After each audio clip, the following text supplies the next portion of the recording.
Yeah, the newest activity that has happened related to property is that the applicant has filed for several permits through the Department of Building and Safety.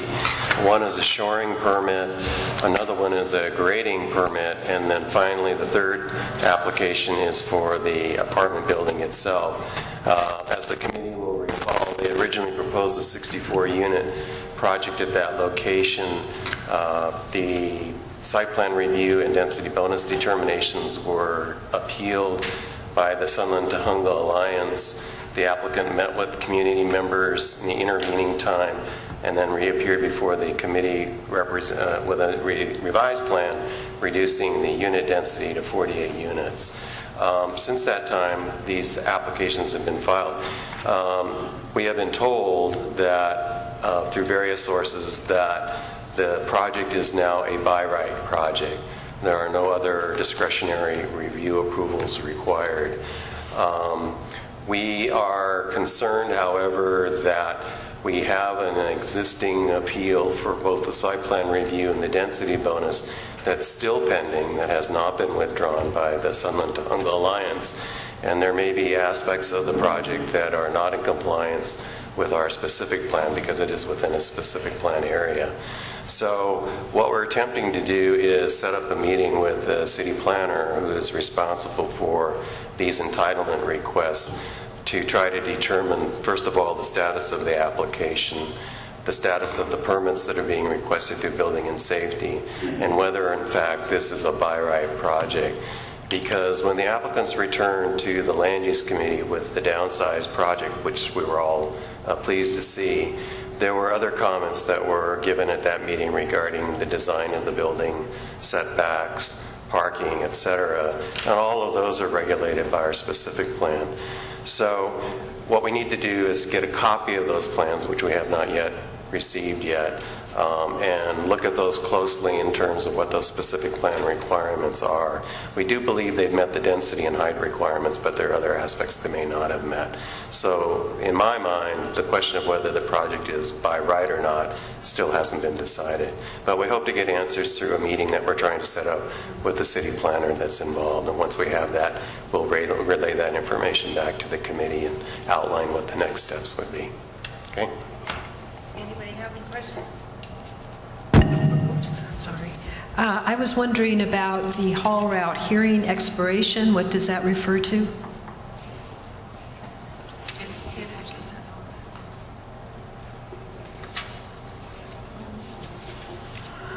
it. Well, I recall that they submitted a haul route plan for this project, and it went before a building and safety committee and was approved. But it wasn't approved. It was postponed. And so what this says, we received a letter from Building and Safety saying that the haul route will expire. Whatever their application was, it expires on the 14th of this month. So a copy was sent to the developer and everybody in the council office too. So I don't know what that means, whether they'll, how do I say, re-agendize it again before the 14th, between now and the 14th, or whether they start over completely. I don't know the answer to that question. I would think that if it's expired, then they're going to have to come back before that committee and get an extension of some kind. Yeah. Any words of wisdom on that topic? Go ahead. Gerald Gubatown with Councilman Allard-Gonzalez. Yes, I believe there might be a process for time extensions if it has expired. I mean, we could look into the technicalities if you'd like. It's going to expire on the 14th, so. Yeah. Okay. Then they'd have to refile formally, most likely. And we're all very concerned about the haul route, so. Sherry? Yeah, I do have a question.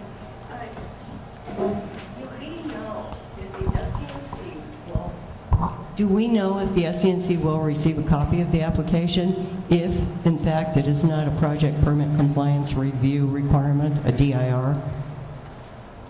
Yeah, you know, that's a question for the council office. Will the neighborhood council receive a whole new application, or will they be starting up this this new 48 units under the same DIR? Will they be allowed to do that? How does that work? Do you know? Normally, neighborhood councils do get that list, right, of entitlement applications we get regularly. We get the brand new, like this one here, when the first filing, that's all we get. Anything else, we have to go and check in from time to time. So my question is since they filed originally for 60 plus units, will they still be able to be under that number, the case number? Or will it become a whole new case, in which case, then yes, we should get one. And that's what the question, will we? I think you're making an appropriate move to meet with the planning department to clarify what is the scope and definition of project, because clearly they're revising the project description from 64 units or so, which includes the density bonus, down to a so-called by right deal. So anytime you change a project description, that changes the environmental review, or even interpreting, is it subject to the specific plan? So I would guess it's a new project. The old project is essentially, has been not even withdrawn, but just changed. They're calling this a resubmission. Okay. Is that it's a key word, right? Or it means something other than, other than withdrawing the original application and then submitting a new application, they're calling it a resubmission? But I think Dean brings a good point about certain entitlements may be needed to be preserved, I don't know what they need vis-a-vis city planning review and approval. Yeah, I don't know the exact procedure either, but I would think logically what happens is that they've already paid their processing fees for the entitlements that they needed. They filed for a site plan review and a density bonus for that project. So probably the site plan review fee that they paid would be valid for this new project. Whether or not they have to file a new application, I don't know. That's what we're going to try to determine from planning. And whether that means we're going to get a copy of that new application, we'll still have to determine that. But interestingly, we could check, we may want to check the site plan review ordinance, which establishes certain thresholds. And it just occurred to me right now, I think 50 units, may be a threshold. You're right. So interestingly, this is right 2 units below that threshold. That's very curious to me. Yeah, that's one of the things we wanted to talk to the planner was if they're saying they're at a by right project now, what have they done that makes them allow to be that way? If they're under a 50-unit threshold and that means they can just go to the counter and get their building permits, then that's fine. That's the way the law is. However, if there's some other reason why they're by right, then we need to know what that is. But hopefully we'll have that meeting soon. Hopefully before they pull building permits. So we'll see. Melina said just keep checking back with her, and so I will. Yeah, right. Melina, I think, was the planner on the original application, and she probably is currently on this new one as well, or the revised project. Yeah, okay, so she's the one we're going to have the meeting with. And a lot of these types of issues for a project of this kind of complexity really requires a face-to-face meeting across the table with the planner, and that's what we're going to do. Okay, did you want to say something, Aram? Actually, wanted to know if there was 2 separate projects that were submitted at the same time, or no? Okay, that's my question. Thank you. Okay. Anybody else have any question on that before we move on? Peter? Question for Dean, if he knows the answer. You brought up the factor that there was the appeal filed that never had been scheduled for a hearing. Is that the type of situation with the city where if whoever schedules it just doesn't want to ever schedule it, it'll just in effect become moot and dies? Or is there some way that we as a community can put some pressure on somebody to schedule it if that's the normal thing? Well, that's exactly and I don't know the answer to that question. That's exactly the question we're going to ask at this meeting. What is the validity of the current appeal? Where it left off, the developer went into negotiations with the community on the project. You remember all of that. And then they came back with a revised plan, but we still had comments on it. But we still have an open appeal. It hasn't been withdrawn. We actually had some tentative dates that were given to us by planning when the 64-unit project would go for appeal. In that case, the site plan review would have gone to the Regional Planning Commission, or Area Planning Commission, and the density bonus would have gone to the full City Planning Commission. When an applicant withdraws a project or resubmits a different project and says that we're by right, presumably then those hearings go away. But then what happens with the appeal? Does the STA formally have to withdraw that appeal? Or, as I mentioned earlier in my comments, are there still aspects of the project that are appealable where we really can't not have those hearings? We really want to go forward with those, but we don't know that yet. Okay. Elaine, can you grab that microphone?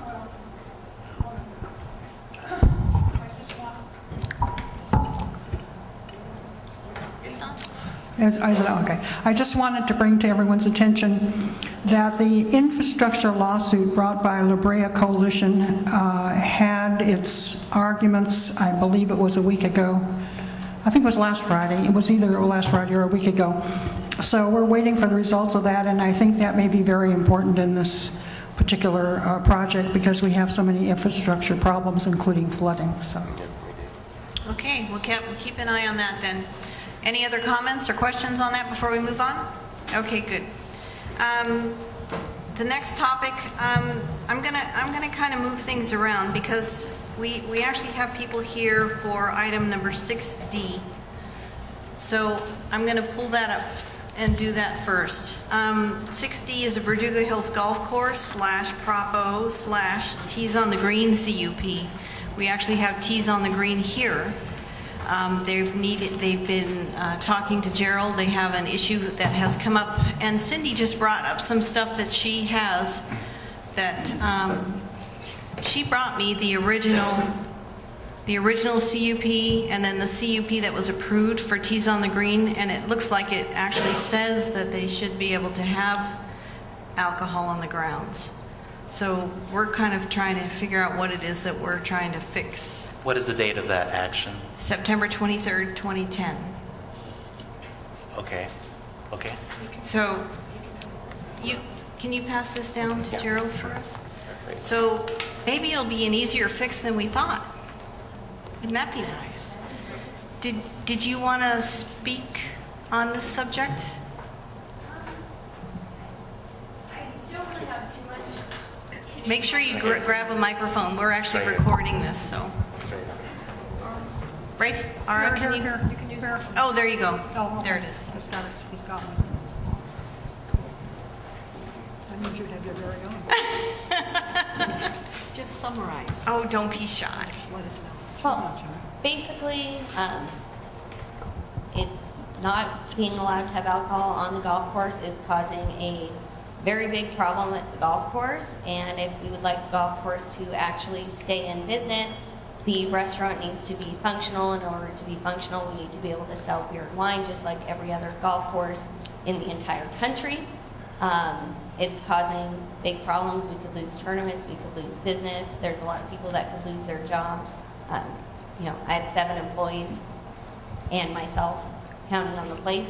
We bring in a lot of money in sales tax. We contribute to the community, and we need help, and we need it passed before we lose the license. So. Karen has a question. Tiffany, you can still sell it in the restaurant and on the patio, can't you? Yes, but nobody respects that they cannot take it on the golf course, and they sneak it into the golf course, and I receive no help from the employees of the golf course even enforcing that rule. Okay. And I had some signs printed up by C&M Printing, and they have been being stolen because nobody respects the fact that they cannot drink alcohol out there, and it's causing a very big problem. So, okay. Big deal. Any questions? Anybody? Well, our office never has actually seen this document, and if indeed it authorizes the use of consumption of alcohol throughout the golf course, then ABC, would see that and see that the city has granted that. But we haven't seen this document. We were under the assumption that the conditional use had expired. Well, I will say 2004. I've actually called the office a few times to get an email where I could send the copy of the old CUP because I do have it, and nobody has gone back to me. So I figured that's why it would be appropriate to come to the meeting. So I'm happy to see that you have it now, so maybe things can move along. Could I ask you, I'm sorry, Dan Rosales with Councilman's office. You have a license to run your catering business in the restaurant patio area, correct? Yes. Okay, because here's, and I'll be very candid, a few weeks ago, there was an organization that reached out to our office. Yes. Because they were having they were having a fundraiser there at the golf course. Correct. And in the past, they've had it for the previous 2 years, they were able to take alcohol onto the golf course, while they were playing. But I guess this year, ABC denied them the one-day permit for the sale of alcohol. And I attempted to help them, and from what I got from ABC was that you have the catering license to serve alcohol on the restaurant, but once you take it out, it's prohibited from taking it out onto the premises, like you said, because there's not a conditional use to sell alcohol throughout the whole golf course. That was my understanding. And that was my understanding from the ABC. Right. So basically what's permitting you to sell the alcohol is because you have the catering license. No, the catering, sorry to interrupt you, but the catering license was something I applied for so that we could apply for the event permit on the site. So I never had a catering license. I've always had the type 41 license, and then I applied for a catering license to try to circumvent that, so maybe for the day it would at least be allowed on the golf course. Because my understanding was that the CUP that was on it expired in 2004. And that's why you're not able to take alcohol onto the patio area, because that's considered onto the golf course already. Yes. Yeah, this document actually extends it. That's December 23rd, 2010. Right, that's for the restaurant and patio. Yeah, this speaks to the restaurant and patio. This is the original one. Right. But the old one also authorizes the golf course to actually operate as a golf course. So if the city doesn't want to allow the alcohol on there, then why are they allowing a golf course on there? Obviously, we want a golf course there. The community wants a golf course there. There's never been a problem with a golf course there. But that's the entire document. See, so we'll have to, it seems kind of like picking and choosing what to go with, but it's something that we need for it to function give you some clarification properly. See, it's a very common practice sometimes, and I'll give you a gas station example. They'll have a conditional use permit that's limited for a certain period of time. Let's say it expires in 2005, but yet they continue to pay their fees to ABC, which is a state, and then 7 years later they find out, though they've been paying ABC their fees, their conditional use permit expired. And that's my understanding what happened here.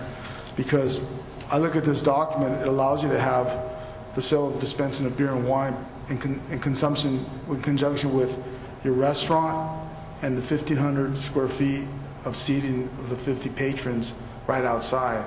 But it doesn't allow you to go onto the golf course premises. And I think that used to exist, but I think it expired. But that's something we'll have to work with you on. And like I said, I was trying to help this group that was having the one-day function, and ABC's enforcement arm was pretty adamant against it because it had been out there, and I guess it was complaint driven from the community. That's what he shared with me. Well, yes, somebody snuck in their own alcohol that the golf course didn't prevent and got drunk on the course and had to have an ambulance called for them. So it had nothing to do with my restaurant. It had nothing to do with me, except I'm getting the heat for it. So. Well, we'll look into it and we'll try to help you sort it out. But from what we had understood was the CUP had expired. So I guess that's the real problem right now. So we'll have to see how we overcome it. Yeah, it's just, it's very important to the community, and it's going to cause a very big problem at the golf course. And so I'm trying to prevent it before it happens, and there's no way to fix it. Out of curiosity, how did that tournament go last Saturday or last weekend? Well, it went well, but people did still take it out on the golf course, even though they were told not to. So.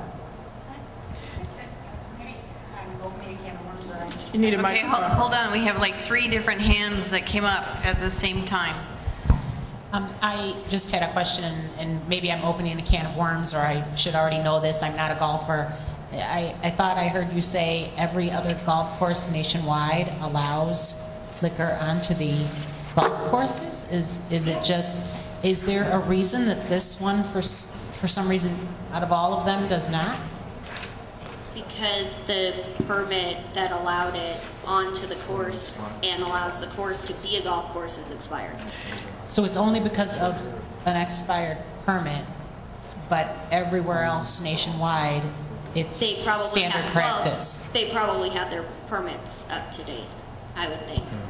I can't speak for every golf course. We're trying to scan through this quickly, but what Gerald's discovered here was the original CUP was granted in 1982 for a period of 20 years, and that expired in 2002. So technically, and this is not Tiffany's problem, but before 2002 would expire, the applicant should have gone in and renewed their conditional use permit. And apparently it wasn't renewed. And that's the example I was giving you with gas stations and restaurants. It happens all the time. Their CUP is valid for a certain period of time, and they're paying the state, but they think everything's kosher, and it's not. So looking at Tiffany's document here, you were granted a conditional use exception, but it's strictly only limited you to the restaurant and the little exterior area where you seat like up to 50 people. So this is the problem that's kind of interrupting you right now, and this is what we got to help you with. But obviously, the owner of the course didn't renew the CUP based on what Gerald's just read. Is that your interpretation? Yeah, that was the case. It wasn't until Tiffany wanted to get the CUP that she found out that it had lapsed. And where we would really appreciate your help is when, in 2010, when she went through the process, it was months and months and months of dealing with different people, not just ABC, but for City of LA. Right. And so any way that you can assist her would be greatly appreciated. Sure. And that's one of the big issues a lot of times with operators, is that it's sometimes hard to comprehend, to go through the maze that you have ABC issuing the license, and then you have the local entity like the City of LA giving you the CUP, and they both have to be in order.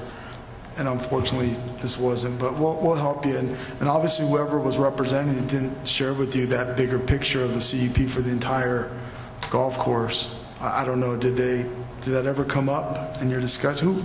Oh, yeah, I think so. The council office, Yeah. the previous council office told me to apply that way. Okay. Did you have a... I had thought, it was my understanding, and I could have this read wrong, I don't know, but the original CUP, that what she ended up getting was the extension of that to just continue it on, this exception method, the way that this went through.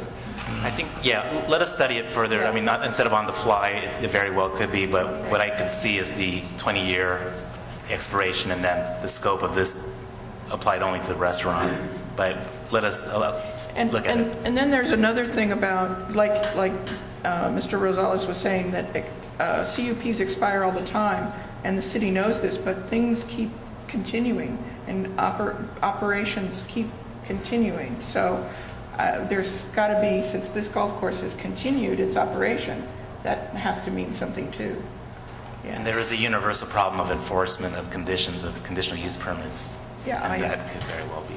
But I think you had 2 more questions, right, or comments?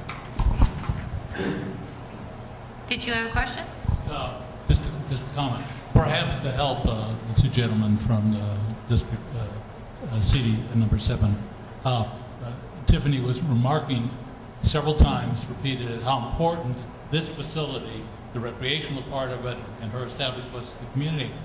And that is because that some time ago it was bought out and people wanted to develop it, and there's been a long-standing battle over that, and the community wants to retain it as a recreational facility, and there's been a lot of movement in that direction.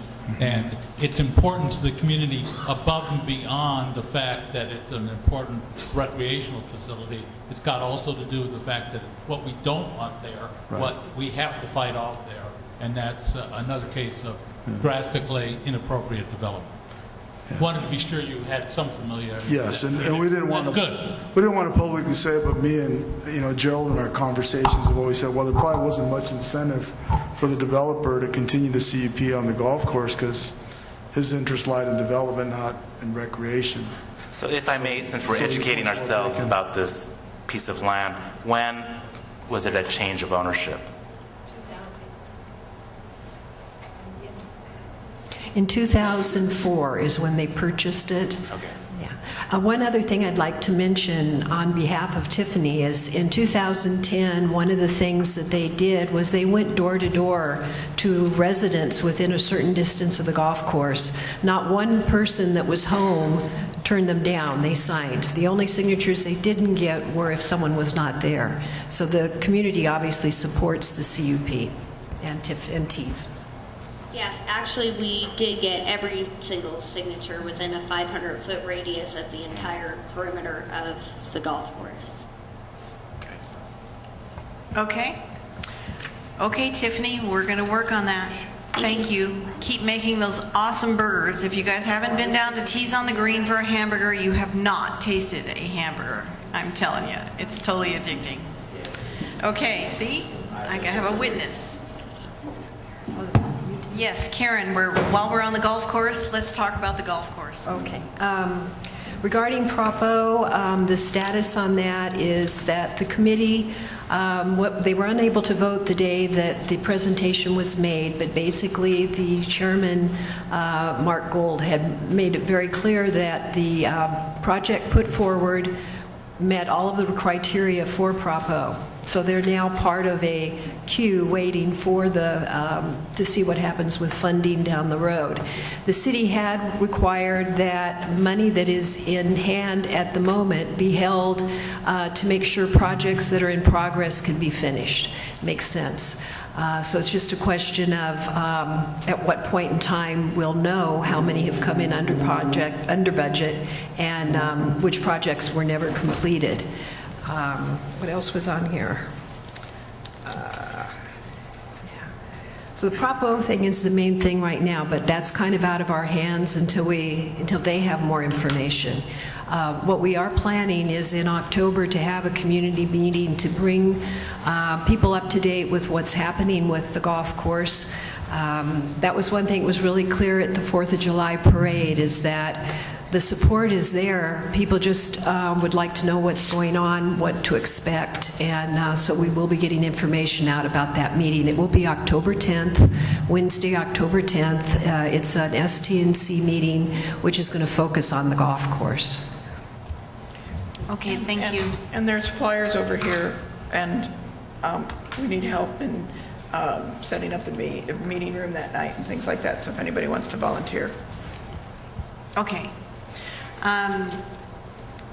Anybody have any other comments or questions about the Verdugo Hills Golf Course before we move off of that? Okay, then we're going to go back now on the agenda to one of the other hot topics in the community. Number 5, the medical marijuana dispensaries ordinance that was passed by the City Council. Could you talk to us a little bit about that, Gerald? Oh, sure. The City Council probably 2 weeks ago-ish or recently voted on a ordinance put forward by the city attorney, medical marijuana dispensaries, and in essence it's an outright ban on these dispensaries. There are certain exceptions. For example, 3 or less individuals who prepare this medicine on site in a dwelling, a hospice, a licensed healthcare facility. So it's very narrow as to the exception. So the council adopted the ban, and the mayor, I believe, has signed the ordinance. So usually 30 days after the mayor signs it, it becomes effective. And then the city attorney has advised the council its office will then send letters to these known dispensaries, I suppose, to just enforce the prohibition and inform them that their use is no longer legal. There was a little bit of a debate. Council member Paul Koretz kind of put forward an alternative ordinance that would have provided, quote, limited immunity to allow certain dispensaries that were established prior to 2007, when the city council had an interim control ordinance and required dispensaries to register with the city clerk's office. And so the city clerk produced a list of those dispensaries, and the feedback from LAPD was those are the ones that actually have been in full compliance and not creating public nuisance problems. It's the ones after that that just where the whole proliferation occurred. So, yes, Elaine?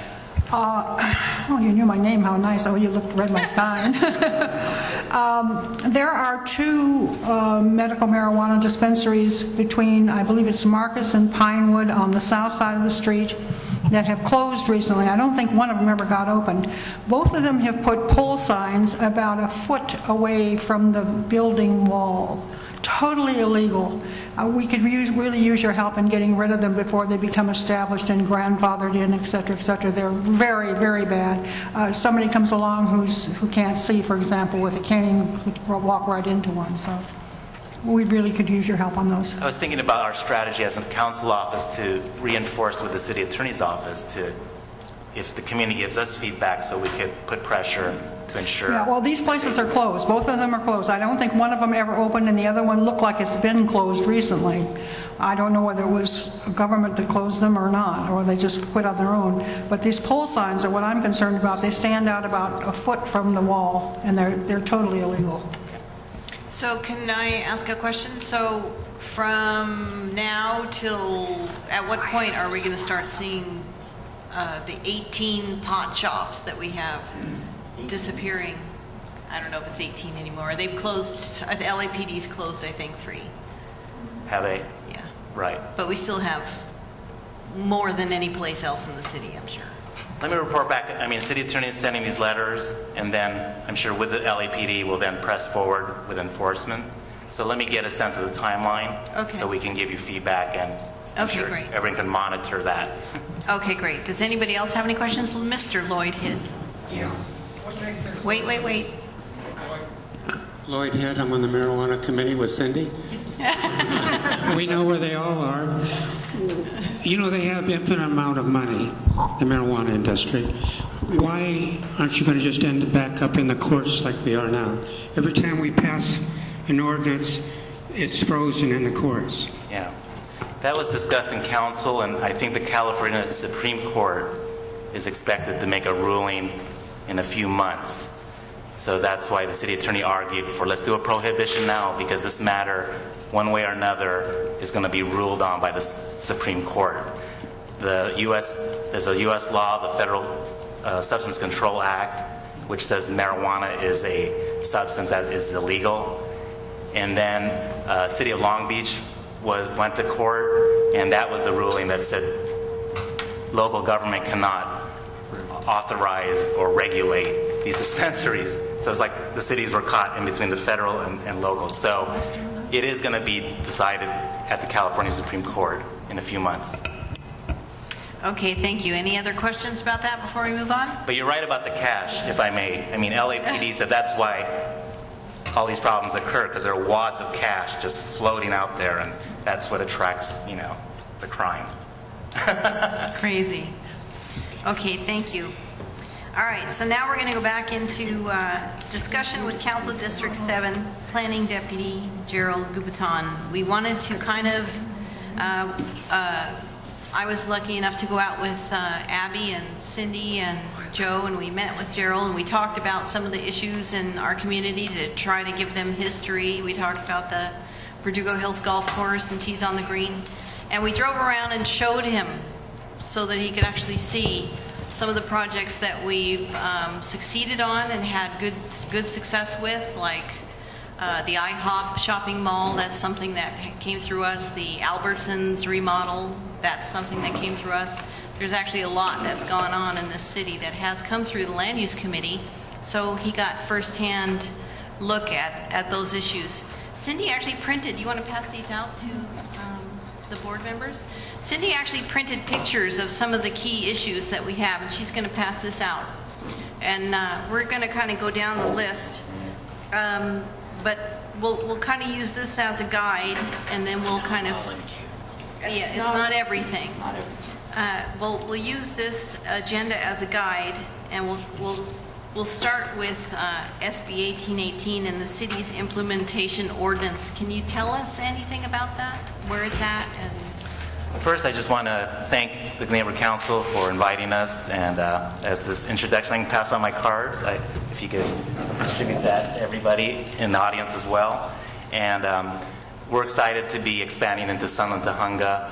Councilman Alarcon was more than open to just connecting this community with other parts of his district, and he even alluded to it's almost like the old Howard Finn district, bringing these communities back together.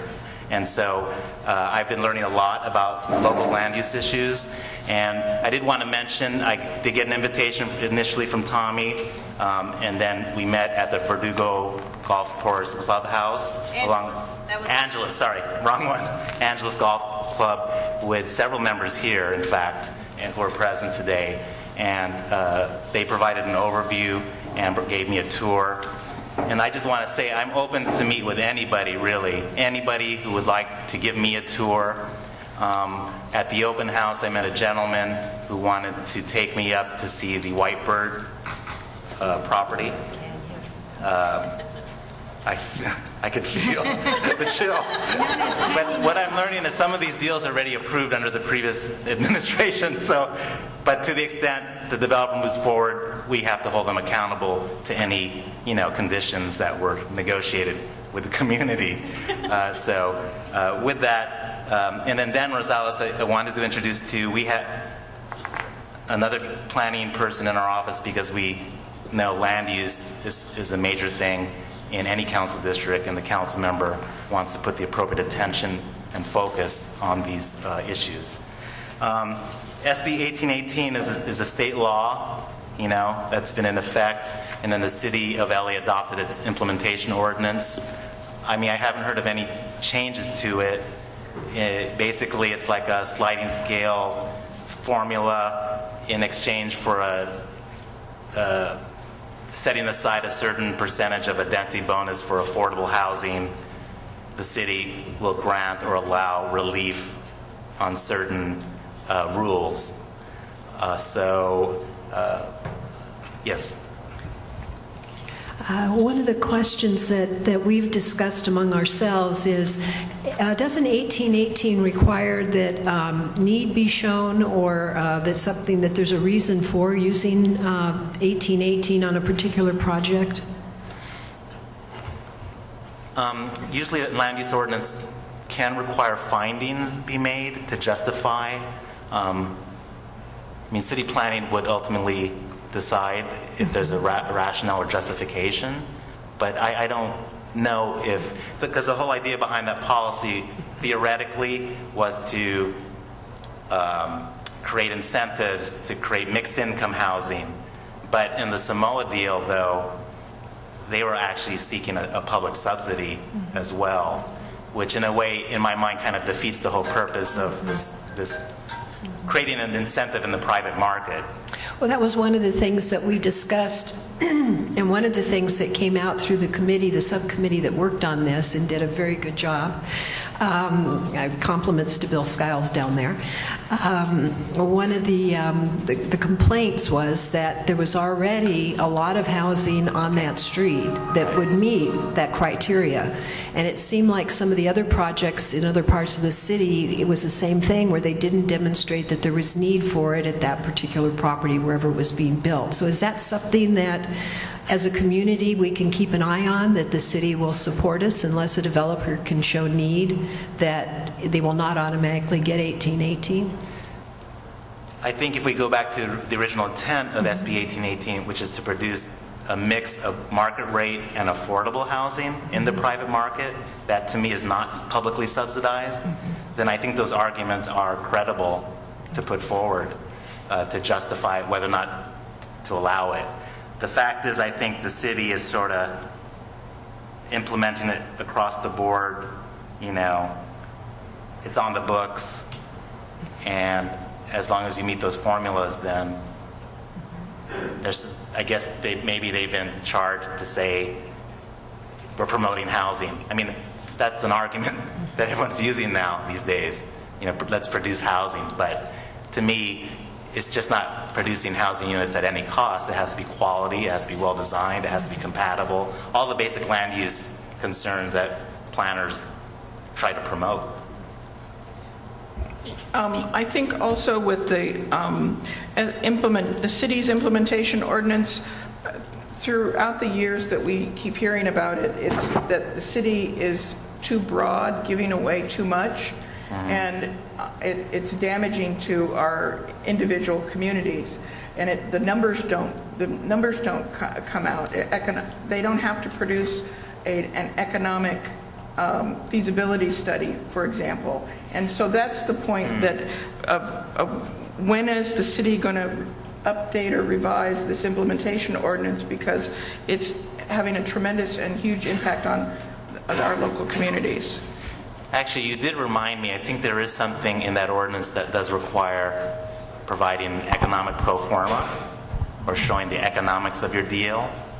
There is, I do recall during that whole debate, that was put in there, and let me look into that, because I believe that is supposed to be part of the justification. Peter? Just to piggyback on what Karen and Cindy have said, rather than to repeat it, I know I and several other people here realize there's a new sheriff in town, and relative to those two aspects of the law, my statement is we got no help, no support, no assistance from the staff of the then in existence council office, and we're certainly looking for something different from you gentlemen, and hope that it's forthcoming. Who are you looking at, me? Are you looking at me? You're here. I'd be talking to the council member if he was here, or anyone else who was here. Yes. Okay, thank you. All right, so Tommy. Okay, but before we go any further, I just wanted to tell you our idea was to really just touch on these things, not to discuss them at great length. So one more comment and we're going to move on from this. I just wanted to add that Councilmember Krikorian, when he first came into office, not long after he was in office, asked that the implementation ordinance be rewritten. He sent it off for a study, and nobody has asked for it to come back on the floor. It needs to be called up again, particularly if they did a study to see what they came up with. Good point. Okay, so we're going to move on now. Item B, we had with Wendy Gruhl, we were spoiled rotten. We had 2 planning deputies that attended every land use committee meeting. Who was the other one? I know Dale. It was Jim D'Antona, and yeah. Well, we're going to bring 3 next time. All right. We challenge you. Awesome. So I just wanted to encourage you guys to come as often as possible, because most of these meetings contain topics like these that are very complex, and without a planning deputy here, sometimes our meetings it's just us talking to each other about it, and that's really not the point. So I really encourage you to come, and I can't thank you enough for both of you coming today. That's awesome. You guys you started off running, and we're right behind you. Thank you. Thank you. All right. Can I make mention? Sure. I know you've already talked about the tour of the community and touched on infrastructure, but historical preservation is really top on our list too. There is a document that was prepared by a group of folks a few years back that is huge, with many historical sites in our community, especially our stone houses. And Lloyd and Bolton Hall Museum have that as well. So we want to make sure that you're aware of the historical preservation of our area as well. Okay, and just, we didn't really talk too much about the infrastructure, but we toured you around a little bit, so you got to see that we're unique up here. We have streets that are not wide enough. We have streets where, like Samoa, where it's not only not wide enough, but there's no sidewalks, there's no curbs, there's no gutters. It's a huge hazard for anyone that has a small child that has to walk to school on that street because there's no parking. So we have many streets like that. We have Sister Elsie, which isn't actually wide enough for a fire truck to get up. It's a hill. If we ever take you up there, you'll ask us to take you back down. It's scary. It's scary.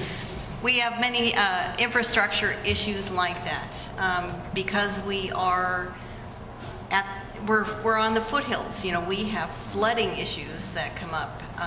You know, Oro Vista on a rainy day is a tidal wave. You know, we have many infrastructure issues. So as we go through these processes, you'll hear more about the issues that come up, and I just wanted to touch on that a little bit more. And I still want to take Mr. Alarcon out on a tour. I think it would be really helpful for him to see, you know, he has some roots here, he has some history. It would be good for him to see what some of these properties that he's talking about in council are. Just wanted to mention that. Yes, Elaine. You have, since we're talking about these pictures, you have on the very last page, you have a lot of pictures of 937 Foothill. But what there isn't mentioned here is this is a place that's advertising hookahs. And there is a state law, I wish you would look into it, or maybe, I think Cindy has it available, she can pass it on to you, against hookahs being used in an area where food and drink is served. And we also have Los Angeles County enforced smoking laws. And I don't think hookahs are illegal at this site. It's my personal opinion, but I would like some backup on it if you guys could get involved. I'd be happy to help you, and I think Cindy would too. Okay, thanks. Excuse me, could you repeat the site you're referring to on the handout? 7937 Foothill. There are a lot of pictures of it in the back of this package. Thank you.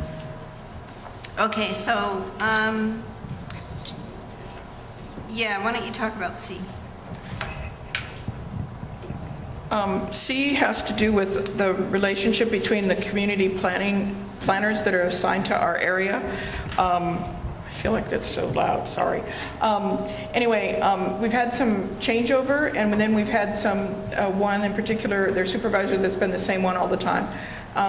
Maybe also Dean can speak to it too, but they don't come out here. We used to have a planner come out and meet with the community every once in a while. It would be nice to get that again, and so if there was some way that you could arrange that, maybe if not monthly, quarterly.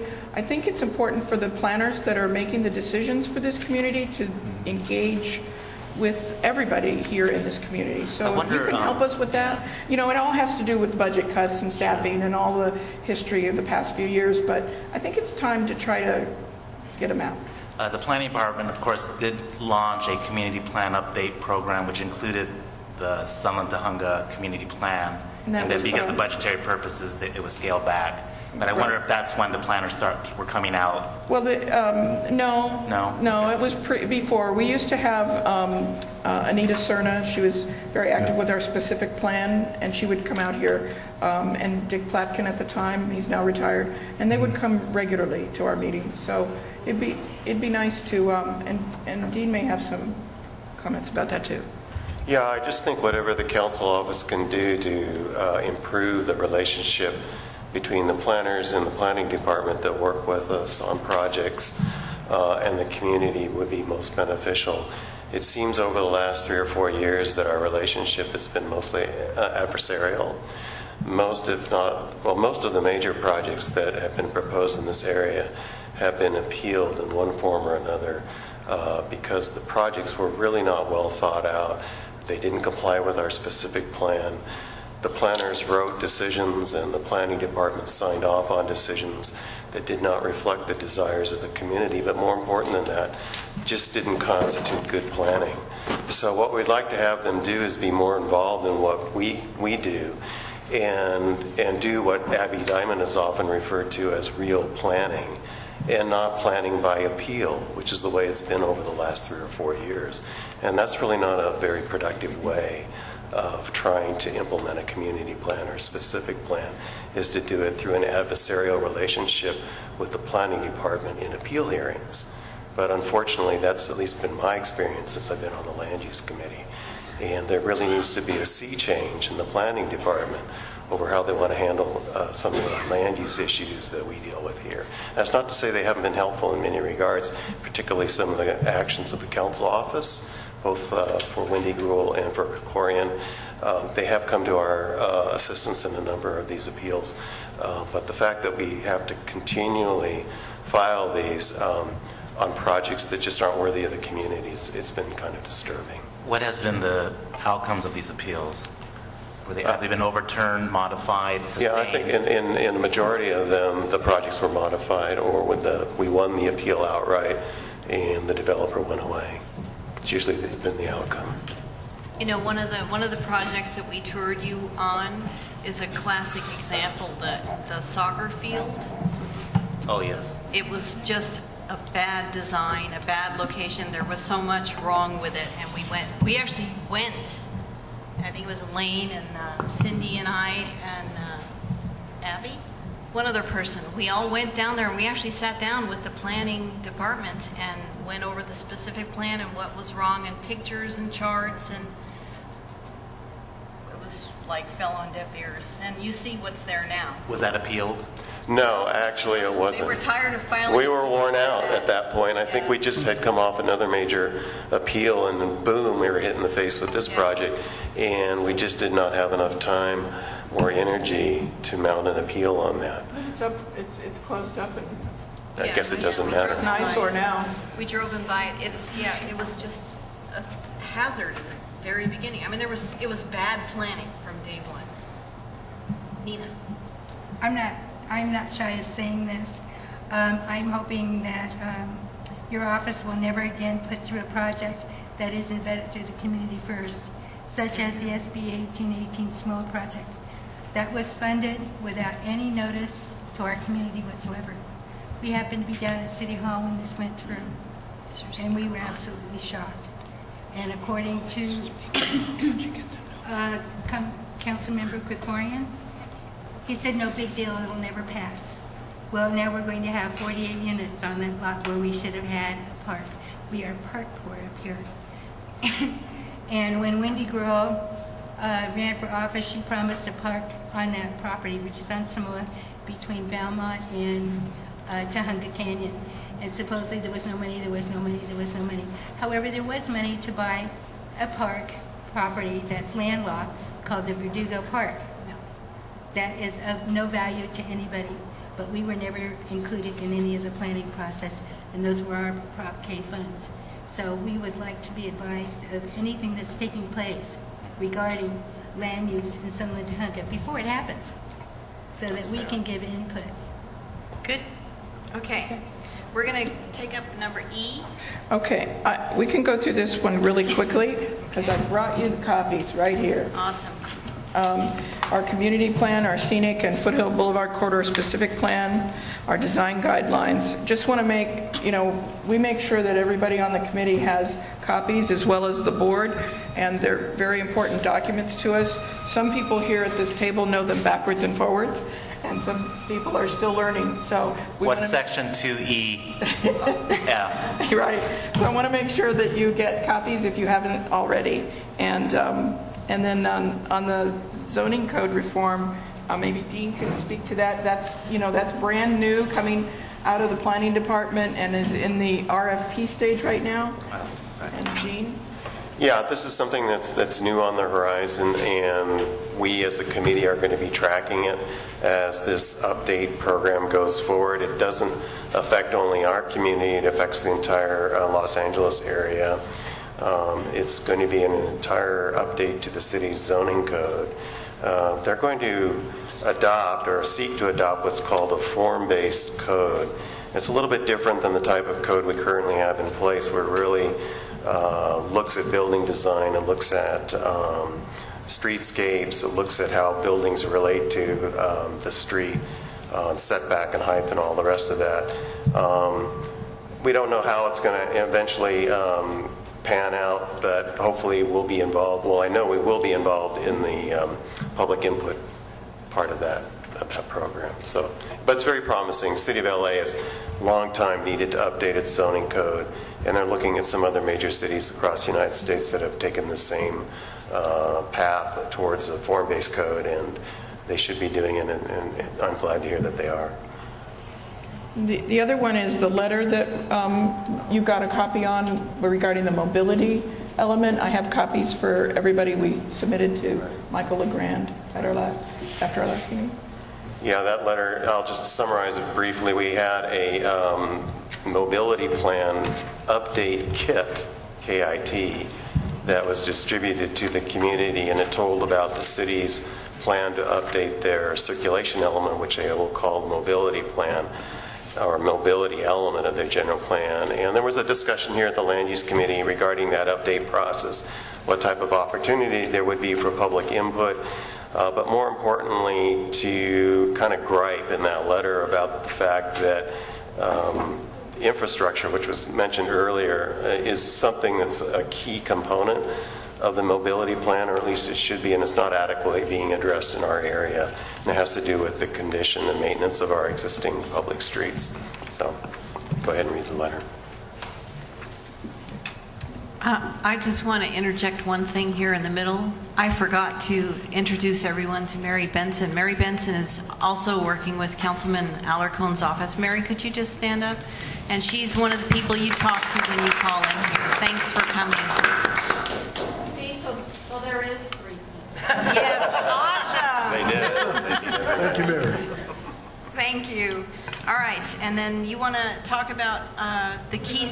Site by site. Let's go through these sites. So we've got some pictures here. We've got the list there. You saw the Kmart site. I'm pretty sure there's no one in the city that is not familiar with 8040 Foothill Boulevard. Did you have any questions about it, or do you have any news or updates for us? You know anything being negotiated on? No. Have you guys actually reached out to the Home Depot realtors at all? Actually, Richard Lehner is the NAI Capital Realtor who represents several properties in the valley, and he's actually a commissioner on one of the area planning commissions. We know. So, yeah, okay, you guys know him. So he's known in City Hall in a sense, and I did have a general conversation with him just to tag base and let him know, we represent the area now. And that you're going to keep us posted. You're going to be the well. point man and keeping us posted on what's going on, so that. Absolutely. Absolutely, awesome. Okay, and then also that's an important site that we want Richard Alarcon to see. All right, so let's just go down this list. 7200 Foothill Boulevard is the Foothill Town Center on the corner of Commerce and Foothill Boulevard. It's largely vacant and abandoned. Well, hopefully you've seen the property. I guess the question I have for the council office is, have you ever had a situation like what we have at that corner now, where we've a fairly newly constructed commercial shopping center that was never occupied by a single tenant, which is now, I think, in foreclosure or some financial problems? Have you ever had experience with a property like that where you've been able to find a new owner or developer or capital interest in a site like that to prevent it from falling into disrepair and deterioration such that it becomes a community eyesore? Because it's not going to be too long into the future where this is suddenly going to be our problem property, even a greater problem property than the Kmart site. So I guess the question is, are there tools in your toolbox, or have you ever had a situation where you've seen this happen in your council district, where you've had to kind of rescue a property from financial distress and try to make it a viable commercial entity? It's unfortunate that the project didn't work out, but as it is now, it really can be a real threat to the future of this area if it's not corrected. I don't think so, because we try to work with property owners, and some are enlightened who actually have a vision and are willing to invest capital to upgrade their properties. I'm referring to one in Pacoima who's about to invest over $3 million or so. This entity also owns a site in Panorama City, for example. So at least my experience is trying to work with property owners. Hopefully they do have a vision and are willing to upgrade and invest. This property seems very attractive and physically as a design. I mean, who is their realtor or But it starts with the owner, I guess. What's the status of the owner? Is he in bankruptcy, or I don't know? I believe that he's in, I know he's in bankruptcy, but I believe the property's in foreclosure. Yeah. But I think at this point, or at least at this juncture, someone needs to reach out either to the court, the bankruptcy court, the owner, whatever, so that we can get this project on a guided path back to being what it was supposed to be when it was entitled. Because it's embarrassing to this community, to this committee that worked so many weeks and months on getting that corner developed into what would have been a very nice town center project, and to have it slip out of our hands or slip away because we fail to act now when the property's in distress. It's just not going to be a good scene. So I don't know how that, I've actually never dealt with this type of experience before in my professional career. I know that redevelopment agencies have those tools to deal with properties like that, but redevelopment agencies are no more. We never had one up here to begin with. So I'm just wondering what can be brought to bear in terms of trying to get that property out of bankruptcy or whatever and get it back on the road to good health. Let me ask your knowledge of that space. Is it leasable? Is it marketable? It's definitely what's your opinion? marketable. The problem, there's never been a shortage of interest in the property. There's been absolutely no negotiation from the owner. He wanted $4 a square foot. That's locking you out of pricing in Sunland, Ahunga, where everything else is under $2 a square foot. And he would not budge. So it was never leased out. But we probably had, I don't know, we probably had several people contact us, every couple of months we would get people contacting us. Can you connect us? Can we get this place? I really want to open a store. And he would be the importance of, things, you tend to get calls because you're the council office. And we, as with the Home Depot site, the Kmart site, you get those calls. And I just wanted to reiterate that. And how important it is that we funnel things through you. So I wanted to make sure that you were aware of that. I know we talked about it before, but I wanted everybody to know that. Okay, Elaine.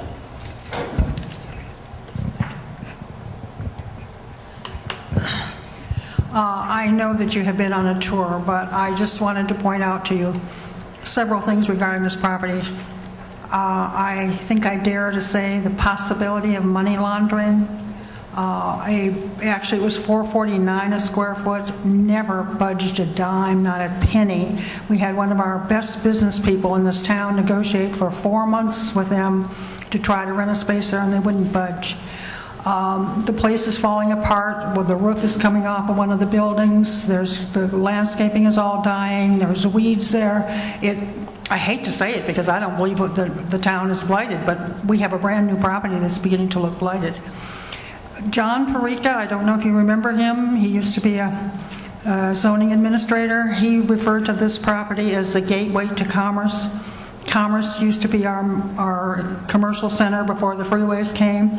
We have completely restored Commerce. We have new sidewalks. We have old-fashioned lights. I don't know whether you got to look at it when you went on your tour, but it's lovely. The economy has hurt the businesses, and the businesses are not as lovely as we'd like them to be. Most of them are vacant. And we have people who will not come down in rents all over this town, but I do believe in my heart, and particularly since I was instrumental in getting Commerce restored, that if 7200 could be made to flourish, the whole town would lift up, particularly since the economy will probably be coming back shortly. So I just want you to say that I want to say that as well as Commerce looks today in comparison to what it did look, this is pulling the whole town down, the 7200, and we really need to do something about the property. Okay, and I'm going to say again, money laundering. Okay, Sherry, come grab a microphone, please. I just don't have an awful lot to say except that I pass that location at least twice a day and noticed that the vegetation is in dire need of care and water, and it can't wait for another couple months or however long it's going to take for something else. And I did actually I guess just yesterday, contacted Cressy and Brenda and Mary. I don't know if Mary's seen her email yet, but hoping to bring it back to the council office, and they said they would. we need to, and I actually volunteered to try to put together a group of people who would go and water. If we can get access to water on the property, Exactly. we'll figure out some way to Can we keep the get plants alive. Sunlantonga fire truck, the old Sunlantonga fire truck? You think we can get them to haul down some water for us? Oh, that's, okay, that'd be an idea, yeah. No, unfortunately, I'm going to be out of town until the end of next week, so I can't, after having volunteered I to look do at those something, I trees can't. and I just cringe. Go ahead. Is there no programs that the planning has that can twist some arms, possibly not eminent domain, but anything that will help push some of these building owners to work on the properties that they have to better the community versus just letting it just stay as it is?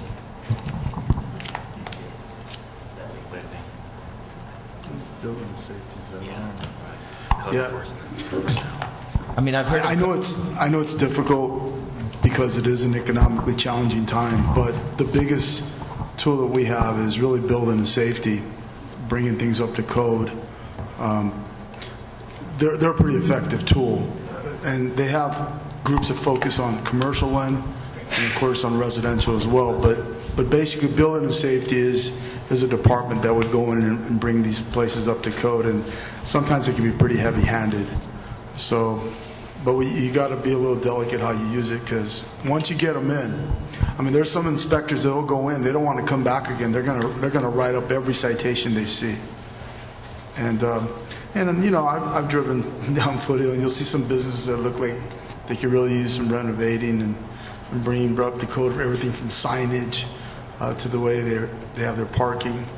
But that's your department that would do it, and they're just a call away from us. So if you want to work on particular sites, we could be happy to do that.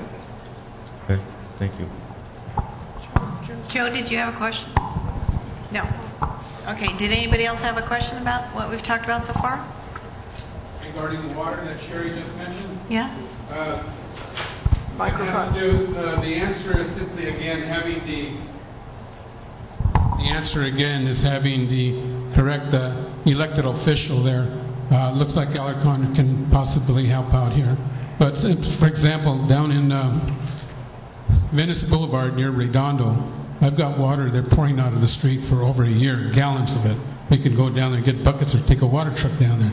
The other answer is simply calling a local water truck company here in the city, in our community, that can go down there, pick up a key and permission to open up the hydrant, fill up the water truck, then go down there and take care of that building, because we're wasting millions of dollars daily anyway on that water. So it can be done. It just takes a matter of just a phone call, just like when I receive phone calls from the council's office. Thank you, ladies and gentlemen. I'm David Barron. Thank you. Okay, so let's just kind of run through this last bit of the list. 7200 Foothill we talked about. 8134 Foothill is currently an adult daycare. I just got a notice that it's up for sale, so I bring it to the community's attention because in the event that it sells, then it could possibly have a use change, and this is our perfect opportunity to get more of the things that the community wants. So in the event that the council office gets an inquiry for 8134, get some feedback on, what you get to know the community and what the kinds of things we're looking for. This is right in that same general vicinity of the community center area that's in our community plan, specific plan, things like that. So I just wanted to point it out because it's a large site. 67. Cindy, 8134 is the adult daycare that's next to the vacant lot where Pepe's Pets used to be? Correct. Wow. Yeah. Okay, cool. 6736 is the old Arigato. This is at Haynes Canyon and Foothill. It's been closed up and in disrepair for a long, long time. It's another one like 7200 Foothill, except that it's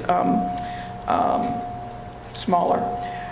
We've reached out in the past to retailers to try to come and take the site, but they want the adjacent property, and that's been a key piece of it. And the owner of that property hasn't wanted to sell for a decent price. So It's actually on the market right now, and I actually have someone that's interested in it. it would make an ideal drive-through for, because it's an existing drive-through, such as a dry cleaner or something creative in that area. That's a prime corner. So I don't know if anybody has any thoughts more on that site that wants to talk about Aragado. Okay. 6630 is the new next to 7-Eleven at Tahunga Canyon. Mentioning this one because much to our surprise in the planning process, they put a fence on the perimeter of the property on the Foothill Boulevard side, which was not presented to us when they came here. And the other thing that it's progressing in its development is they're not shielding the rooftop equipment from view, and we have that in a few sites along Foothill Boulevard as well. I don't know if Dean wants to mention anything else. There's also, they were expanding their parking and it was down-sloped, and I don't know what... This is the one I drove you by, and I showed you that they've actually put a fence in the front on the sidewalk, intending to put the shopping carts in there. It's just aesthetically going to be really, really bad, and there's no landscaping plan for it either. Does anybody else have any comments about the parking in the back? Aaron. We had a neighbor below that property come into this committee and tell us that they are taking out a huge chunk of land, or they're re-landscaping the back with the probable intent of putting a very high retaining wall that's probably higher than anything the city would allow. I know the city has a limit. And he was very concerned because they're taking out well, no, what you say, easement to me? I'll let you say that. At any rate, it's probably a real problem what they're trying to do in the back, probably illegal. Okay. There you go. So, anyway, there's a theme kind of, I'll get to the theme of mentioning all of these sites to you. Okay, 6864 Hertz Rent-A-Car is the former Arnie's, which was a restaurant. The biggest issue with that is we haven't seen any application for its change of use come through, and it's now going to be, the picture's not in there, rental car operation. That doesn't mean it's not allowed, it's just that we haven't seen the change of use like we normally would. And when it goes through the change of use process is when the community gets to get the benefits of our specific plan kicking in and getting the improvements that the community wants to see over time. So in this particular site, it's just cluttered with signage. It's got signs up for, that's just all over. And it's one of the things that we hear about, what are you doing about the signs? The signs are just way too many. And we don't know, since we're not seeing this one come through, that we'll be able to weigh in on any of those kinds of improvements. So that's why this one's on there. 7937, Elaine mentioned it earlier, but the pictures are in here of 7937. And again, we didn't get a full change of use, but the biggest ones are because the drive-through is being cut off, you have two driveways on the side street of Leolang that are remaining. So now you have a poor pedestrian area. It's actually unsafe. There's nothing by the city that's kicking in to require this new use to redo the sidewalk and make it handicap accessible on the corner. As you can see, there's on the fourth page down in the corner, it points, the property points and comes out, and then right above in this upper right, it says no pedestrian improvement. It comes right out to the edge of the street on that corner. So this is the kind of thing that we could get improvement of, and we're not getting the improvement of. So others may have other comments about it. Did that change of use come before the city? No. But you were saying the specific plan. It didn't come because, no, it didn't come before us at all. It was a drive-through dairy for years, and it changed to, its most recent active use has been Coffee Stop, which is a drive-through like a Starbucks, only independent. And that was successful for several years, and then they sold the property, and there was an attempt to make it a propane station. And the community appealed that and won. And so then now we have the newest use, which is the Code Blue hookah lounge with food and no improvements otherwise.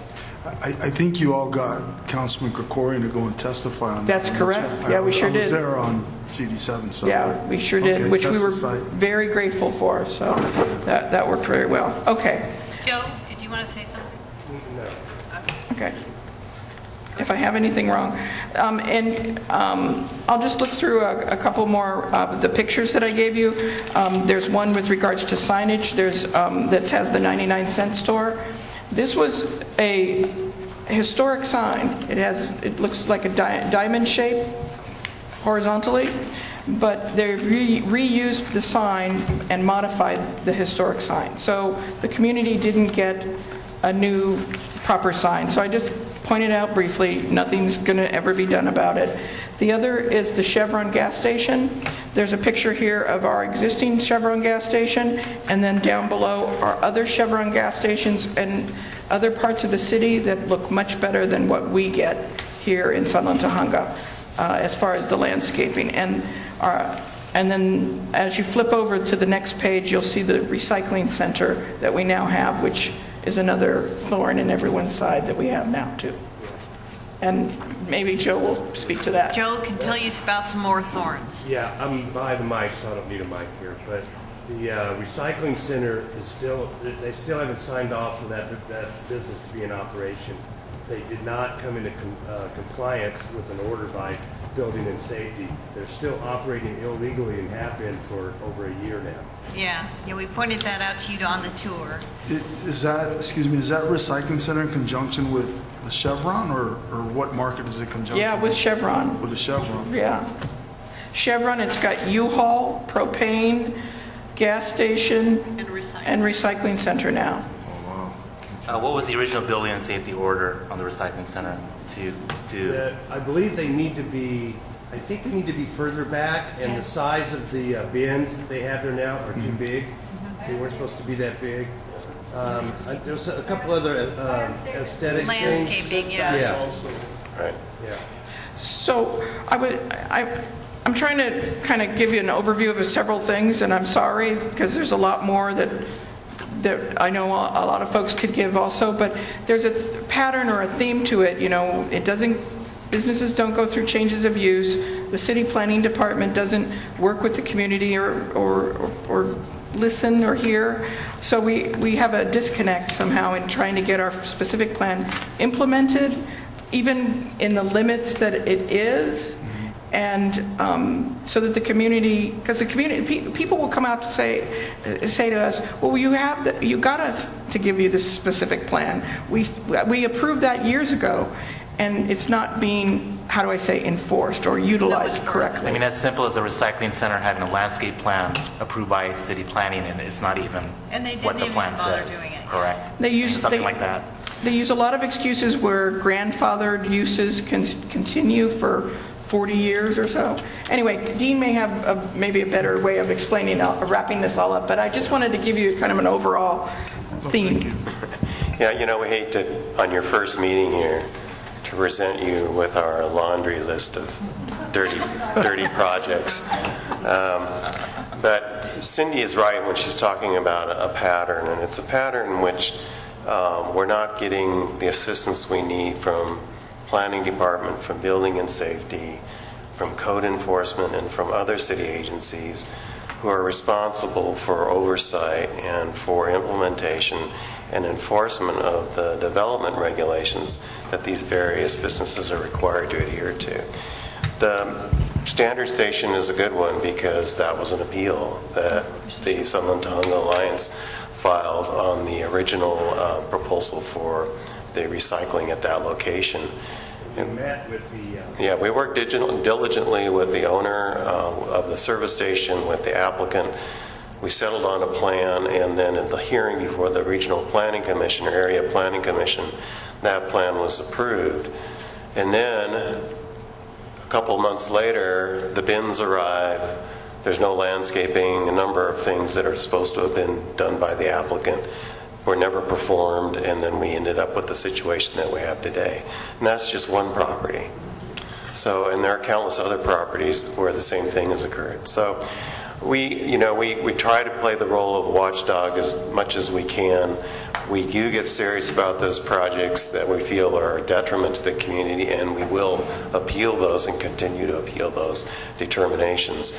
But there needs to be a better coordination among the city agencies over how these projects get implemented. We have so many non-conforming uses and non-conforming structures along the Foothill Boulevard corridor.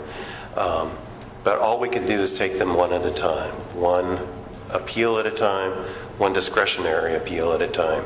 And if we just do it case by case and make sure that the types of improvements that we expect, or at least that the applicant has promised to provide, are done, then over time we're going to have a better looking community.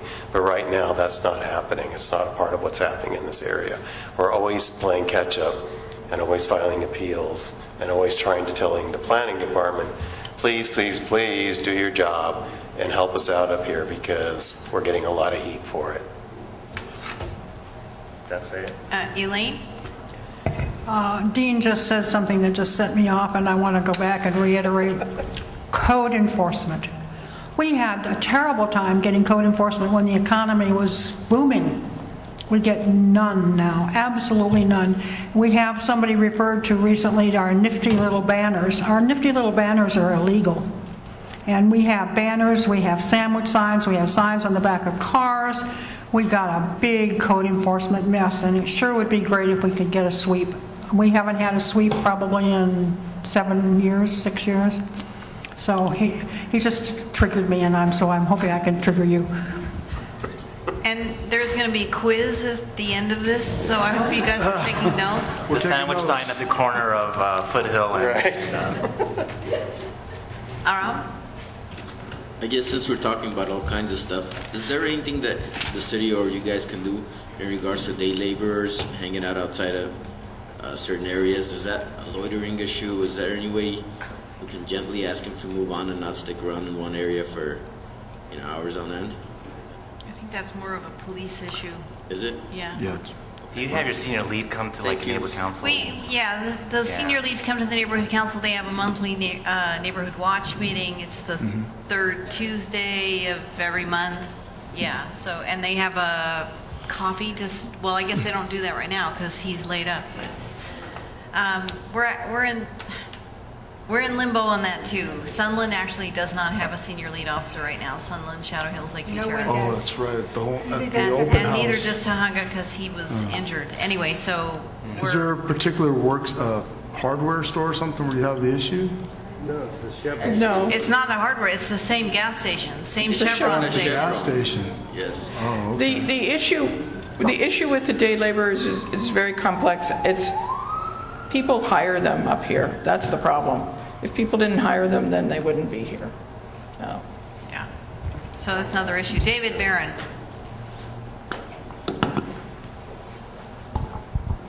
Regarding the code enforcement, ask Mr.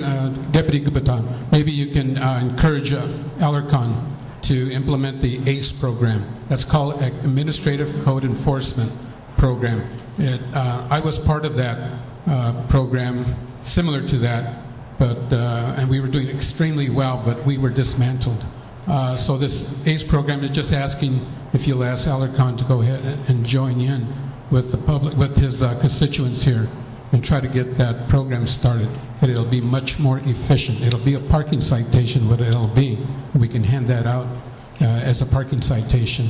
It's just a more efficient way of doing it and less costly to the taxpayer. And to avoid confusion, because there's a lot of different viewpoints on the ACE program, the initial ACE program rollout is with LAPD.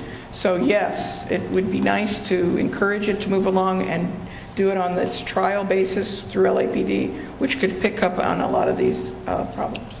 Okay, cool. All right, so we're going to move along. Oh, just the last thing, properties for sale lease report. I can bring with me, and I have in the past brought from LoopNet all the commercial properties that are for sale or lease in Sunland, Tahunga, and that's actually real good for us to keep an eye on what's coming up. That's actually a really helpful tool, so that we know what kind of things are going to be coming our way.